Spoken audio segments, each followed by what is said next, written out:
Hi everyone.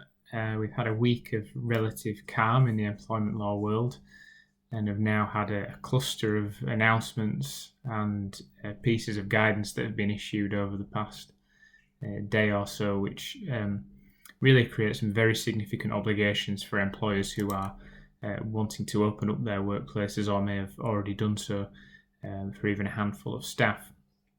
On our website, we've published a new document which summarises the announcements and also a number of links which will be relevant depending on which sector you're operating in.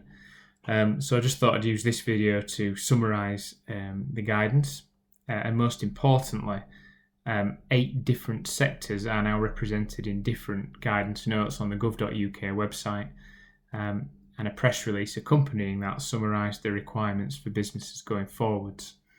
Employees should still work from home where they can, and if they can't work from home and the workplace is open, the message is now changed to employees being actively encouraged to return to work. A COVID-19 risk assessment must be put in place in consultation with workers or trade unions to establish what guidelines are needed for the workplace. This should be published on the website, and businesses with over 50 employees are expected to do so. Workspaces should be redesigned to maintain the 2-metre distance between people, and that will involve staggering start times, one-way walkthroughs, opening up more entrances and exits, changing seating layouts, a number of options under consideration for all employees if it's possible to do so. In some cases, employees can't be 2 metres apart. The transmission risk must be managed in those circumstances. So can barriers be implemented in shared spaces?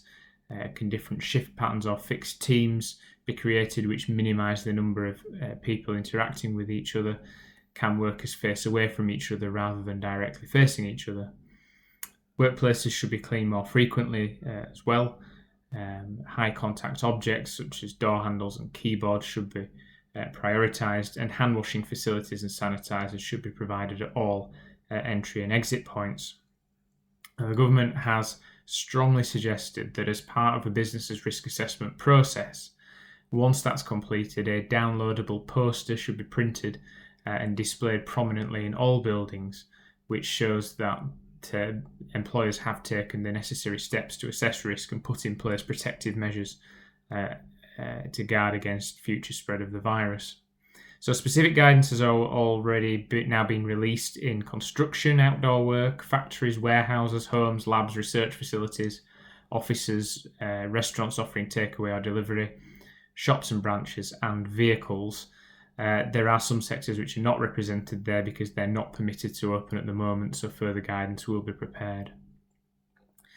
So in addition to that guidance, and as I say, the links are contained in a document which has been published on our website, just wanted to pick up on a few other interesting aspects of the roadmap and other guidance which was published today.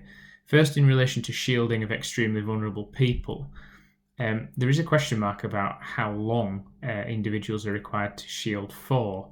The guidance has been quite consistent all along in stating that it is up to 12 weeks. The problem is that some people have been getting letters later than others, and on some of the letters it states up to the end of June, and on others for 12 weeks from the date of this letter. In a Q&A document published by the government, this now states that individuals with very specific medical conditions are advised to shield until the end of June.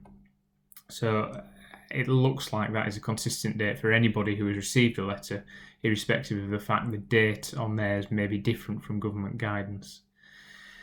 One point which runs throughout the government's roadmap for the future is the need for flexibility and agility, and this is incredibly important for employers. You will be putting an enormous amount of work in place, both in terms of business planning, so returning to profitability in the short, medium and long term, and also in protecting the health and safety of workers, so physical workplace planning. The problem with all of that is it is subject to change. So if your workplace starts to open and lockdown is eased, the government has stressed in its document that those measures may be reversed in the future. So just some key extracts from the guidance today. Stopping hotspots developing by detecting infection outbreaks at a more localised level and rapidly intervening with targeted measures. Relaxing measures in parts of the country that are lower risk but continuing them in higher risk locations. If after lifting restrictions we see a sudden and concerning rise in the infection rate, we may have to reimpose some restrictions. And that could be in specific geographic areas or in limited sectors where it's proportionate to do so. So unfortunately, businesses need to appreciate that there is a huge unknown here. If the transmission rate goes up, not only could measures be reversed, but they may also be reimposed only in very specific areas or specific sectors as well. And that really demonstrates and highlights the need for all employers to be flexible, adaptable, and agile in terms of its response to ongoing changes to the measures. The final interesting point to note is in relation to the coronavirus job retention scheme. The roadmap states that as the UK adjusts to the current restrictions, the government will need to wind down the economic measures while people are eased back to work. That suggests to me that there is no sudden cliff edge in terms of the ceasing of that scheme. I expect that it will be reduced after the end of June by a further percentage, and possibly then only kept open for those sectors who are still to reopen fully, most probably the hospitality, leisure and retail sectors. Hopefully that guidance is helpful, and again, please do review the further items on our website. Thank you.